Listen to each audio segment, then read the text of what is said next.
pessoal, aqui é a professora Lívia. Vamos dar início à matéria nova. Vamos ver sobre a água, sobre a hidrosfera, sobre a poluição marinha e a poluição dos rios. Vamos lá? Bom, as águas da Terra. Como a gente sabe, né? Desde a sua origem, os seres vivos dependem da água para viver. Mas vamos acompanhar aí o texto. A água é vital para o ser humano, que possui 75% de seu organismo composto de água, e também para as mais diversas atividades econômicas, como a pesca e a agricultura. A importância deste recurso natural também aparece em diversas manifestações religiosas e culturais. Por exemplo, pessoal, para os hindus, né, lá para os indianos, o ritual de banhar-se, né, no rio Ganges é uma experiência que renova, é uma experiência que traz força e pureza. Assim como também nas religiões cristãs, o batismo com a água é um rito de iniciação à fé. A água também ela é um elemento fundamental para a sobrevivência, porque ela também é utilizada em muitas atividades humanas, como a geração de energia elétrica, produção e processamento de alimentos e dos demais bens de consumo, além de transporte de pessoas e de cargas, para o lazer, entre outras coisas, né? E acompanhando aí o tópico 2, a área da geografia que classifica e estuda as águas do planeta é denominada hidrografia, e seu objeto de estudo corresponde a toda a água presente na crosta terrestre, abrangendo, portanto, oceanos, mares, geleiras, águas do subsolo, lagos, água da atmosfera e rios. Toda a água existente no planeta Terra compõe a hidrosfera e pode ser encontrada na natureza, em seus 3 estados físicos: gasoso, na forma de vapor atmosférico, sólido, nas geleiras e calotas polares, e líquido, nos oceanos, mares, rios, lagos e no subsolo. Bom, gente, as águas recobrem cerca de 75% da superfície terrestre e estão concentradas principalmente nos oceanos e mares. Apenas uma quantidade inferior a 2,5% é encontrada nos continentes, em rios, lagos, no subsolo ou em geleiras. Ou seja, nós temos uma grande quantidade de água que recobre a superfície da Terra, porém a quantidade encontrada no continente ela é apenas de 2,5%, que é a própria água doce. E este 2,5%, que é própria para o consumo humano e de todos os seres que dependem dela, para saciar a sua sede e sobreviver, é muito pouco para atender a todo esse ecossistema e ainda as nossas atividades de agricultura, pecuária e de industriais. Então é muito pouco, pessoal. As águas oceânicas são fundamentais para a regulação do clima terrestre. Por armazenar energia solar, esse enorme volume de água é responsável pelo controle do calor na atmosfera e pela distribuição de chuvas no planeta. Como que isso acontece? Durante o dia, essas águas oceânicas, elas vão absorver a energia proveniente das radiações solares, evitando assim o superaquecimento da atmosfera terrestre, certo? E durante a noite, essas águas elas perdem o calor acumulado, impedindo a queda brusca de temperatura. Então, as águas oceânicas, desse modo, elas são fundamentais para a regulação do clima terrestre, entendido? Então, voltando aqui para o tópico, as águas oceânicas são também importantes fontes de recursos de onde se obtém alimentos, como peixes e crustáceos, e produtos minerais, como o sal. Constituem ainda vias de transporte, responsáveis pela maior parte do comércio internacional. Em relação às águas continentais, ou seja, aqueles 2,5% que tem, que já é pouco, 68,7% estão nas geleiras e calotas polares. 30,1% formam as águas subterrâneas, ou seja, esses dois elementos aí são águas disponíveis, porém estão em difícil acesso. E somente 0,3%, ou seja, menos de 1%, compõem rios e lagos. E o restante está em outros reservatórios, ou seja, menos de 1% dessa água doce disponível para todo mundo e para todos os seres e para todas as atividades estão em fácil acesso. Complicado, né? Então vamos observar o gráfico a seguir. Esse gráfico de distribuição da água no mundo, ele te mostra os seguintes dados. Da totalidade de água disponível no planeta, 97,5% é de água salgada. Acompanhe aí a legenda, que está nesse azul escuro aí. E apenas 2,5% deste total de água é de água doce, certo?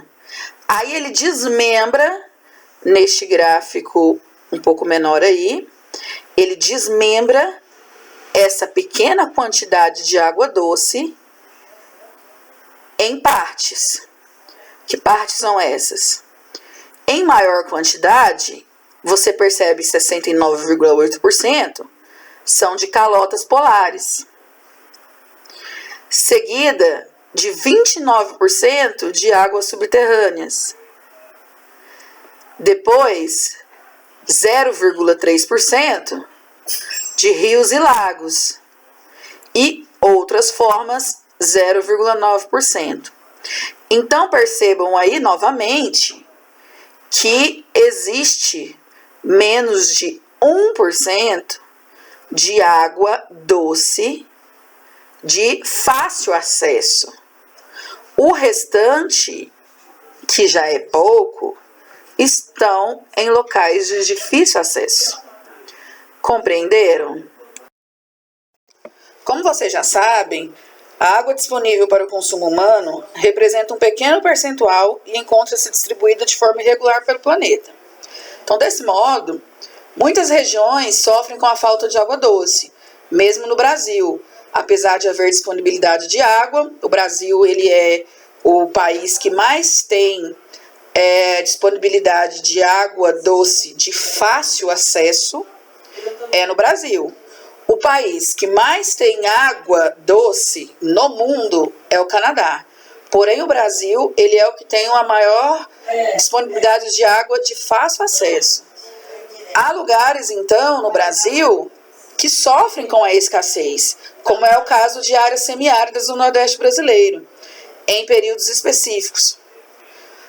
Os períodos da seca, né? A Organização das Nações Unidas, a ONU, prevê que em 2050, cerca de metade da população mundial não terá a seu dispor a porção mínima individual de água para atender às necessidades básicas. Segundo esse órgão, há aproximadamente 1,1 bilhão de pessoas praticamente sem acesso à água doce, e muitos conflitos já ocorrem por causa da disputa pelo domínio da água. Então, este problema ele vem se manifestando no Brasil, assim como em diversas partes do mundo. Então vai chegar um período de tempo, e este tempo, né, ele não está muito longe, em que as necessidades básicas elas não vão ser atendidas. E a água é uma necessidade básica elementar, primordial, vital, e ela não vai ser atendida. Ela já não está sendo atendida para uma grande parcela da população, olha só, aproximadamente 1,1 bilhão de pessoas, eles não têm acesso. Então você imagina em 2050. Então esse problema ele vem se manifestando também em outras partes do Brasil, não somente no Nordeste, como o caso de São Paulo, e em virtude principalmente das falhas de abastecimento e da intensa poluição e também do intenso desperdício. Agora entra esse termo novo para a maioria de vocês, que é a chamada água virtual. Então, o que seria essa água virtual? aí eu expus em um tópico para vocês. É a quantidade de água gasta para se produzir um bem, produto ou serviço. Ela está embutida no produto, não apenas no sentido visível, físico, mas também no sentido virtual, considerando a água necessária aos processos produtivos, ou seja, é uma forma indireta dos recursos hídricos consumidos por um bem. Ou seja, a quantidade de água necessária para se fazer um produto industrializado. Então, este termo água virtual, ele foi introduzido por Tony Allen em 1993. Então, desde o final do século passado, este assunto da importância da água e o tanto de água que é consumido para se fazerem produtos, ele vem sendo discutido, né? Então, o Tony Allen, ele expôs essa ideia para obter reconhecimento da importância do tema. Vale ressaltar ainda, gente, o caso da China, que importa cerca de 18 milhões de toneladas de soja por ano, a um custo de 3,5 milhões de dólares. Então, por esse caminho, ingressam, na China cerca de 45 milhões de metros cúbicos de água, um recurso hídrico que a China não terá disponível para cultivar esse tipo de soja, este volume imenso de soja. Então, é algo a ser pensado. A água, ela já não é suficiente para todos. E ainda sendo utilizada em abundância, indiscriminadamente, por tantos produtos que são lançados aí através da obsolescência programada ou não para a gente, então é complicado. Eu vou ler aqui para vocês uma tabela que eu tenho em mãos, que ela expõe o seguinte: o teor médio de água virtual de alguns produtos. Então, eu vou falar o produto para vocês e dizer o teor de água virtual que é gasto para fazer este produto industrializado. Ou seja, em litros, obviamente. Então, para vocês terem uma ideia, para se produzir uma folha de papel A4, que pesa cerca de 80 gramas, são necessários 10 litros de água. Para se produzir uma fatia de pão de 30 gramas, necessário 40 litros de água. E para se fazer uma cerveja, é necessário 100 litros de água. Para se fazer um vinho, uma garrafa de vinho, é necessário 300 litros de água. Para se fazer um suco de laranja industrializado, é necessário 170 litros de água. Para se fazer uma camiseta de algodão, é necessário 2.000 litros de água. Para se fazer um par de sapatos de pele, é necessário 8.000 litros de água. Então, é muita água sendo utilizada para produtos que muitas vezes a gente nem precisa, Então, conservação dos recursos hídricos. Do total de água doce disponível no planeta, cerca de 70% é utilizado pelo setor agropecuário, enquanto o setor industrial consome 20% e o doméstico 10%. Então, olha só, que interessante esses dados. Então, 70% da água disponível, que já é pouca, é utilizado para o setor agropecuário, ou seja, para irrigação de lavouras e para matar a sede do gado. E enquanto o setor industrial consome 20%, que é para a fabricação dos produtos, a tal da água virtual, e nós, o cidadão comum, consumimos 10%. Interessante esse dado, Aí no segundo tópico diz: a ideia equivocada de que a água é um recurso natural abundante, reciclável e sempre disponível, é responsável também por grandes desperdícios. Isso é verdade. Muita gente tem esse pensamento. Então, eu vejo que para reverter esse quadro, é possível a gente adotar atitudes simples, a começar pelas nossas casas, né, meninos e meninas? A gente pode estabelecer algumas medidas que visam racionalizar o uso da água, como, por exemplo, não deixar as torneiras e os chuveiros abertos durante muito tempo, conter os vazamentos quando eles ocorrerem, regular as válvulas de descarga. Pra vocês terem uma ideia, cada descarga que a gente dá vai mais de 10 litros de água para uma única descarga. Quantas a gente não dá por dia?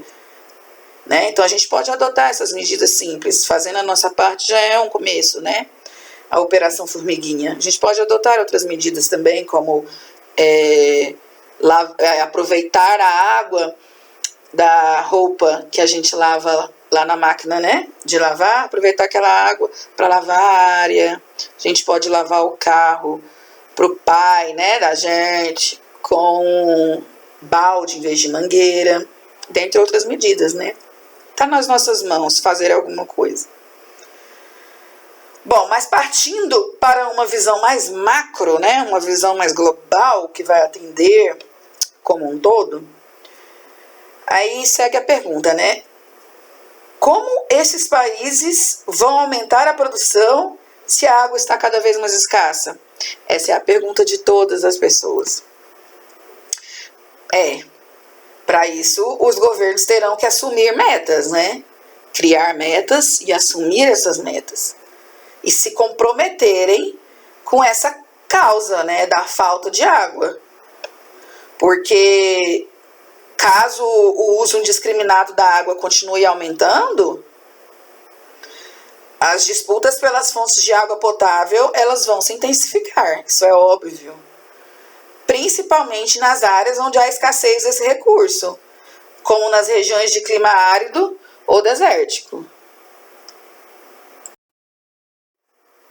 Então, ciclo hidrológico. O ciclo hidrológico é a mesma coisa que o ciclo da água. E ele corresponde à movimentação da água no planeta e ao processo constante de mudanças do estado físico da água na natureza. Então, observe aí essa ilustração que eu coloquei aí para vocês, do ciclo hidrológico. É isso que acontece. O ciclo da água, ele é assim que ele se comporta. Então, o que acontece? Reparem aí, ó. Diariamente, né, com o aquecimento da superfície da Terra, uma grande quantidade de água dos oceanos e das áreas continentais evapora, olha aí, ó.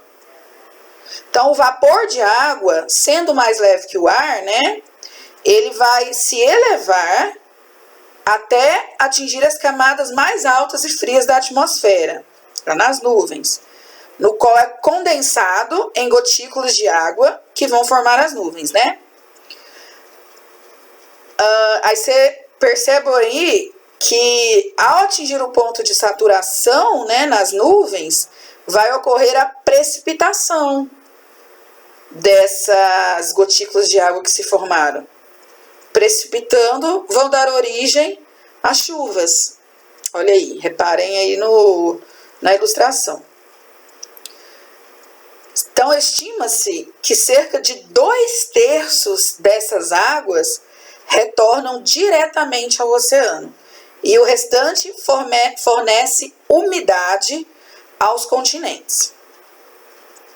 Agora, em relação às terras emersas, as águas da chuva elas podem seguir 3 caminhos. Olha aí. Elas podem evaporar imediatamente após atingir a superfície. Elas podem infiltrar-se no solo. Olha aí, ó, as águas infiltradas, aí, infiltração. Ou elas podem escoar para córregos, rios e riachos. Essa água infiltrada no solo, ela acumula-se nos espaços vazios entre as rochas e os grãos de argila e de areia, e vão dar origem aos reservatórios subterrâneos, às águas subterrâneas, que são conhecidas como aquíferos. Então, os aquíferos são esses reservatórios subterrâneos, que são formados devido a essa água infiltrada. Então, com o tempo, essa água subterrânea ela vai voltando lentamente à superfície. Por meio de quê? Por meio das fontes e das nascentes dos rios, por meio das raízes das plantas, ou por meio da extração, né, por poços construídos pelos seres humanos. Então, a retenção dessa água nos aquíferos, ela é fundamental. Ela é fundamental para manter os rios perenes. O que é um rio perene? É um rio que não seca, até mesmo quando não chove. Esse rio, ele continua, ele não seca. Então, ela é fundamental, né, esse aquífero, para manter esses rios sempre funcionando, né? Eles serem perenes. E nas regiões mais áridas, existe a possibilidade desses estoques de água se esgotarem, ou seja, existe a possibilidade desses reservatórios subterrâneos se esgotarem. Isso vai originar os rios intermitentes. O que é um rio intermitente? É um rio que surge nos períodos de chuva, só que nos períodos das secas, né, nos períodos secos, os seus leitos eles vão secar durante esse período de estiagem. Isso é um rio intermitente. Então, o que você percebe também? Que o intenso desmatamento que vem ocorrendo nas últimas décadas faz com que a infiltração das águas das chuvas, né, seja menor. Por mais que ela vá acontecer, devido ao ciclo hidrológico que não para, mas esse desmatamento faz com que essa infiltração dessa precipitação ela seja menor, diminuindo com isso a alimentação desses aquíferos. Então, esse fenômeno ele vai influenciar o nível da água dos rios. Então, ficou entendido, pessoal, o ciclo hidrológico através da explicação dessa ilustração? Espero que sim. Bom, agora a gente vai falar sobre as águas oceânicas. E aí tem esse mapa dos oceanos para vocês. Antes da gente analisar o mapa, quero falar umas coisinhas para vocês antes a respeito desses oceanos. Como a gente viu há pouco, as águas dos oceanos elas influenciam diretamente a dinâmica climática global, né? Além de constituir via de transporte, fornecer alimento e renovar o oxigênio da atmosfera, isso a gente já viu. Só que conhecer os mares e os oceanos, as suas correntes marítimas, o relevo submarino, entre outros aspectos oceanográficos, né? Ainda é um grande desafio para a sociedade. As descobertas importantes que possibilitaram a gente de ter uma visão global sobre a superfície dos oceanos, elas foram feitas na época das grandes navegações europeias, lá no século XV, no século XVI. Então, desde essa época, o ser humano ele vem estudando os oceanos e as suas transformações. Aí no mapa, a gente tem os oceanos. A gente tem aí, no extremo norte do globo, o Oceano Glacial Ártico.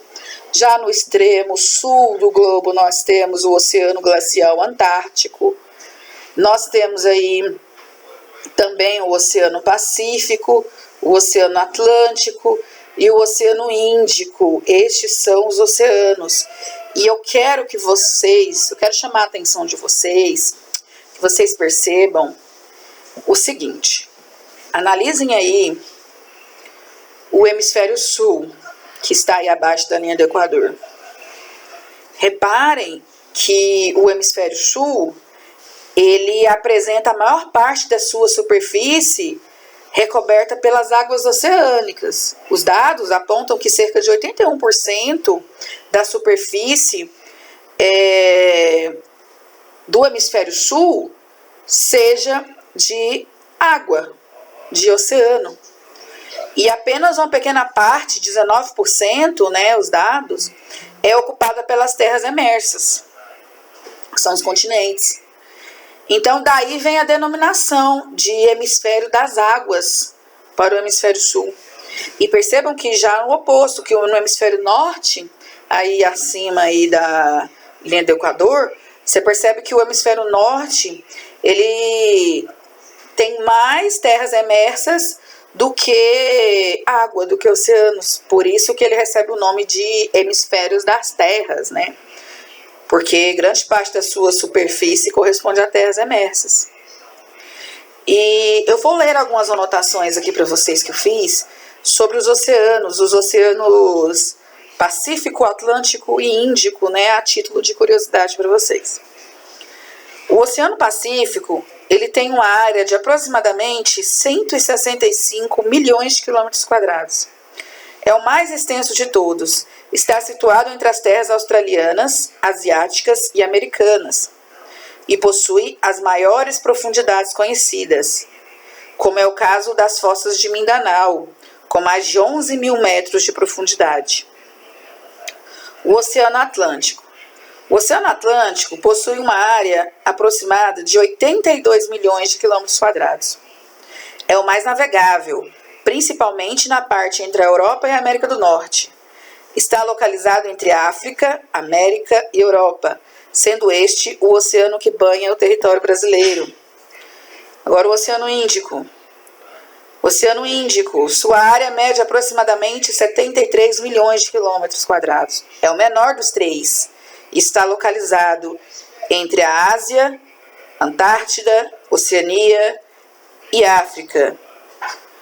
Bom, meninos e meninas, agora eu gostaria que vocês copiassem no caderno de vocês isso que eu vou dizer agora para vocês, que é sobre os mares. Então vocês peguem o caderninho de vocês e a caneta e copiem aí o que eu vou falar para vocês sobre os mares.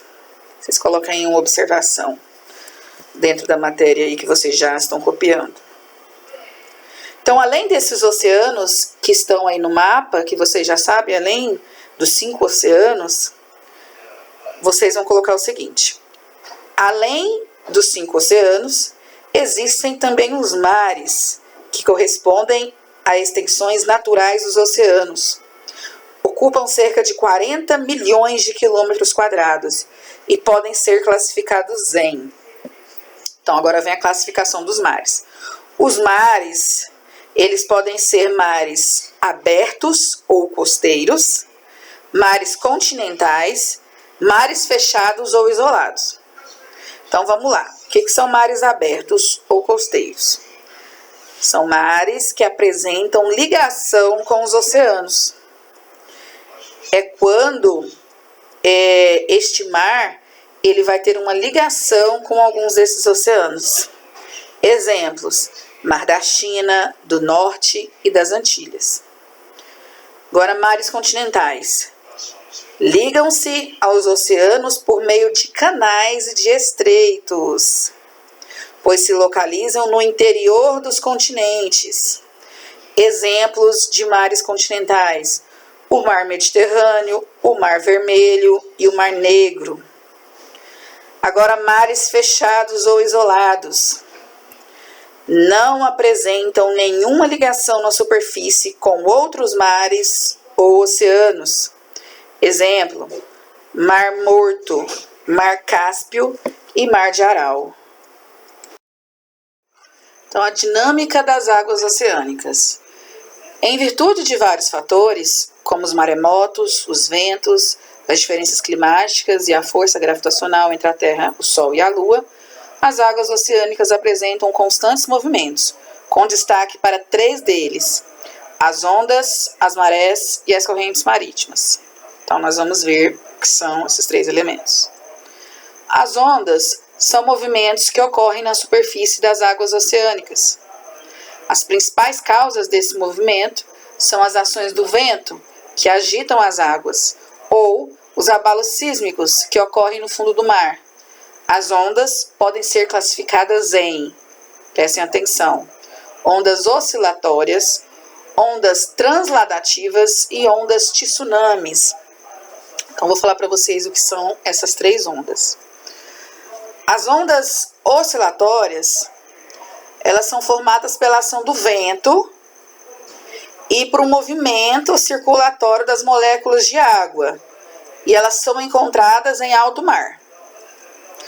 As ondas transladativas, elas ocorrem quando o vento ele desloca a massa líquida em direção ao litoral, dando origem às chamadas rebentações, que são a quebra das ondas perto das rochas, daqueles rochedos ou da praia. E as ondas tsunamis, que são mais comumente conhecidas por nós, né? Elas são originadas por maremotos ou abalos sísmicos, e são aquelas ondas gigantes, capazes de criar ondulações que se propagam com grande velocidade e elevado potencial de destruição das áreas litorâneas, como as que ocorreram na Indonésia em 2004 e no Japão em 2011. Agora as marés. As marés ocorrem em virtude da atração que o Sol e a Lua exercem sobre a Terra, a ação gravitacional. Então, nesse fenômeno, a Lua atua com maior influência, visto que sua força gravitacional em relação à Terra é maior. Então, olha só, o tempo que decorre entre uma maré baixa e uma maré alta é de cerca de 6 horas. Então, ou seja, né? Em um dia, podemos observar duas marés altas e 2 marés baixas. Então, agora vamos para as correntes marítimas. As correntes marítimas são enormes fluxos de água que atravessam os oceanos e se aproximam das áreas litorâneas. Ou seja, elas são massas de água diferentes das demais. Então, elas vão ter velocidade e temperatura diferentes, ok? Então, de acordo com as características climáticas e com as áreas de origem, as correntes marinhas são classificadas em quentes e frias. Então, o que são as correntes marítimas ou marinhas quentes? São aquelas que se formam nas zonas tropicais e equatoriais, como as correntes das Guianas, do Golfo e do Brasil. E as correntes frias,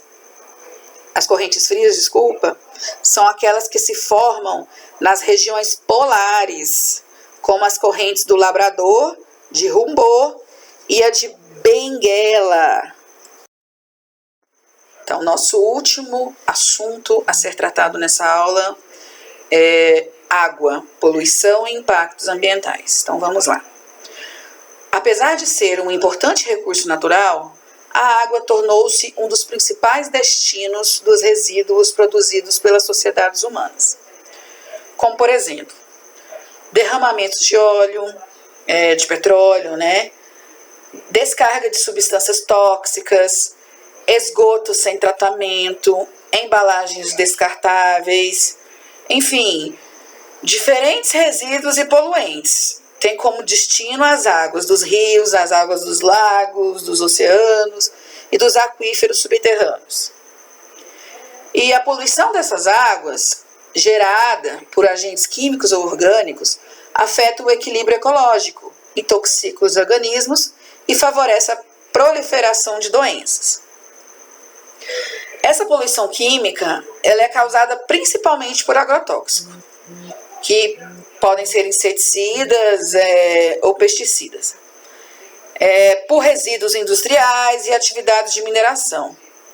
E essa poluição orgânica, como fezes e restos de alimentos, decorre do despejo do esgoto sem tratamento, que ocorre em muitas cidades aqui do Brasil. As fezes humanas podem contaminar os rios com micro-organismos patogênicos, como bactérias, protozoários e vermes. Então, estes organismos, eles se reproduzem no interior do aparelho digestivo humano, né? E eles são expelidos no meio ambiente por meio da água. Acabam por disseminar uma série de doenças. A disenteria, a cólera, são duas, né, das principais causas de morte nos países subdesenvolvidos, em virtude da falta de acesso por parte dessas populações mais pobres à água tratada. Então, é um problema muito sério. A água poluída, a água não tratada, a falta de saneamento básico. Acompanhando aí, outras ações também podem prejudicar os cursos de água, como a ocupação desordenada das margens dos rios, o que causa erosão, assoreamento e provoca enchentes. A pesca predatória, que impede a reprodução dos peixes, dentre outros. Bom, pessoal, e assim termina a nossa aula de hoje sobre a hidrosfera. Espero que vocês tenham gostado, que vocês tenham aprendido. Tchau, tchau.